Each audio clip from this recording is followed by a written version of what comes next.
Claws are OP, we all know this, but did you ever wonder why they are so OP? Most inexperienced players, meaning 99% of the Reddit community, will say that claws are OP because of the sub-block mechanic that Craig types have on their heavy attack. This actually isn't the case though. Reason being, all attack type weapons have the sub-block mechanic on their heavy attack, but nobody's complaining about the boxing gloves, right? So in this video, I'll first break down why claws are so strong to better help us understand how to counter them. Before all that though, make sure you guys are subscribed to the channel because I'll be dropping more useful strategies, tactics, and tutorials for you in the future. Alright, bet. The claws come in three variations: the basic ninja claws, the scientific ninja claws yellow, and the scientific ninja claws blue. All three of these weapons share the same exact air auto combo, but where the differences come in is the ground auto combo and the heavy attacks. The yellow claws and the blue claws, however, do share the same heavy attacks. The stats are all the same across the board for these weapons though. Now that we got the schematics on the different variations of claws, let's get into why they are so OP. First and foremost, the air combos. The air combos of the claws consist of pressing the light attack button 3 times, and each of those light attacks put the player hit by them into a tumble animation. Remember that the tumble animation is a form of stagger. To get a more in-depth look on stagger, stuns, and recovery animations, take a look at this video after this one. But let's continue. Since every hit is a stagger, that means that when you are in close quarters with a claw user, you can only trade hits with them if you also use attacks that stagger. Otherwise, when you trade hits, you will lose the exchange because you have been staggered while the claw user has not.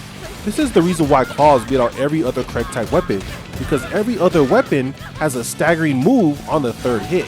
It gets worse for other types because their stagger attacks are several frames slower, and in particular, range and hill types don't have any staggers on their Kusanagi or Ninja Sword air combos, which is their most commonly used weapon. The stagger animations attached to the claws is the #1 reason why they are so OP, because even being clipped a little bit by any air claw attack allows the claw user to convert into a combo because of the tumble stagger. This leads into the next reason why the claws are so OP, and that's its stats. Being clipped by the claw's air attack is common because the claws have a 3 on range, giving them a deceptively large hitbox. This is also complemented by the claw's speed, which is also one of the fastest in the game, and damage, which is top 5 among all weapons. And if you haven't noticed, everything that I mentioned that makes the claws OP applies to all variations and not just the Chakra claws. What gives the Chakra claws an added layer of OP, of course, is the heavy attack. There are 2 components that make the heavy attack OP. The first is the hit counter. The heavy attack on both Chakra claws give about 6 hits in one spin. Normally the claw's limits for hits is about 10, but incorporating multiple heavy attack spins can exceed the combo counter limit, which claw users can take advantage of using the many different accessories that give special effects when reaching a certain amount of hits. The second component is again the animations. The attack also puts the hit player into a tumble animation, making the combo conversions of this weapon super easy. You can link together several heavy attack spins because of this, or go into jutsu and ninja tools. So now that we understand the claws, how do you counter them? Well, to answer this, I first must state that if it was an easy task to counter claws, then a lot of you wouldn't be here in this video. It takes skill, experience, and knowledge to counter claws in most situations, but I'll go step by step and cover all the ways each type can counter the claws. The first step is to play passively against a claw user. As we mentioned, claws excel at close quarters combat, so going into their comfort zone is counterproductive in most scenarios. So keep a good distance from the claw user so that you can properly react to their advances. This of course is easier said than done when claws are usually accompanied with gap closers like Swift Step Buff, Taijutsu, or Imperial Wrap. But outside of these things, claws will struggle to catch you if you maintain a good distance to counterattack. So now that we've established distance, it's best to also have good movement. So watch this movement tutorial if you need to learn about chakra capsules. Next, there are 2 things that I want to cover that are crucial for dealing with the claws after you've established some distance. The first is the jump blocking technique. If the claw user gets in too close, it's better to block in the air versus on the ground because if your guard happens to break, it'll be a little bit more difficult for the claw user to convert into a combo. Jump blocking can help give you time to use your other counter options that we'll discuss a little bit later. Be careful using your jump blocking as your first option though, as Craig types have the most guard breaking moves in the game. Use this tactic when you've established the jutsu that the claw user is using and when these jutsu are on cooldown.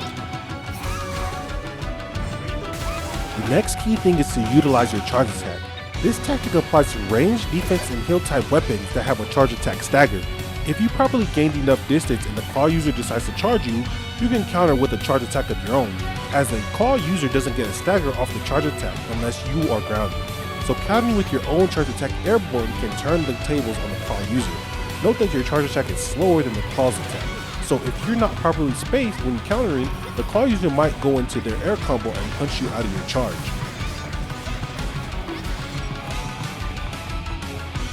Now that we've established universal tactics, let's get into some type specific stuff, starting with the range type. Range types can comfortably fight passively as they have a lot of range attack options. This is good because using range jutsu offensively show just how inaccurate most of their moves are, so if an enemy puts themselves into the range type line of fire, they can deal damage more effectively. The very basic way a range user can fight against a claw user is to spam ninja tools. Their heavy attack in particular is a good countering option when claw users is charging, but just remember that claw users have their own options like armored rushing moves or higher priority ninja tools that can go through your heavy kunai. You can also poke them using Sandbone or use the Demon Wind Shuriken for hard knockdowns.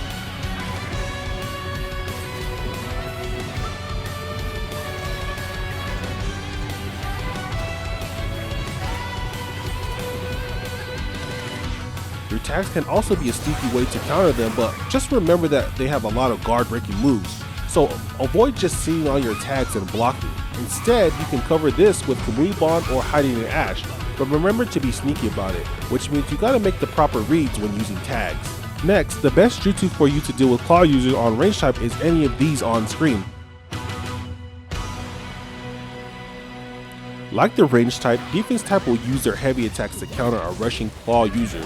Though you may take damage trading with a claw user, this is a little bit more reliable as the hitbox and armor are a lot more consistent. But like range types, an attack type can bait out your armor attack and counter with their ninja tools or armor breaking jutsu. So again, experience and knowledge to properly mix up your opponent will greatly help you. In addition to that, a lot of defense types jutsu are defensive and can counter claws. The caveat with all of this is that it's all based on your reaction time.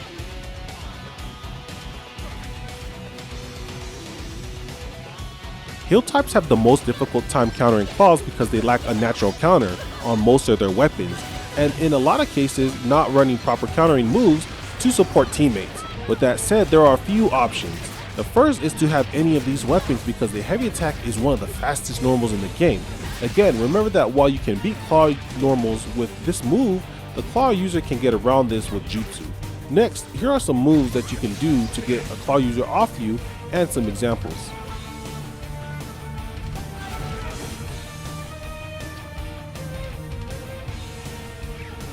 Lastly, attack types probably have the easiest time dealing with claw users since they play passive better than anybody else. First, let's talk about the superior weapon, which is the Asamo Knuckle Knives. The heavy attack on this thing is the fastest normal in the game and will body the claws. The thing is, unless you're a veteran with these weapons, you will need to be relatively close to the ground, otherwise claws can dominate you in the air. Next, the simplest thing is to play hit and run with the claw user using cowardly tactics like run Leaf Rising Wind or run Halo Dance or run Dynamic or run Imperial. However, you can just use armored moves to counter a rushdown. But let's say you want to fight more honorably and not be a bitch by equipping Sharingan. You can outbox a claw user using the universal tactics of air blocking and using movement to create an opening in the claw user combo stream. This again takes battle IQ and knowledge because it's a high risk option, but it will improve your skill versus the crutches that claw users are always leaning on. But that's everything you can use to combat the claws. This isn't a specific build counter, but a counter to the claws themselves. I know that the jutsu accompanying the claws make this already overpowered weapon worse, but with experience and using these tips, you'll be able to combat them a little bit better. As a reminder, remember to maintain distance and use your arsenal to properly react to the situation. If you ever find yourself needing to go on the offensive to fight a claw user, remember your charge attacks and movement, and try baiting them into attacking you. Being passive will always give you a slight edge when dealing with the claws. So with all that being said, please drop a like or a thanks if you found this tutorial useful. Comment down below any other questions you may have on this subject. Also to your veteran players, drop any tips that I may have left out. Remember to subscribe for future tutorials, and I'll see you guys in the next video. Peace!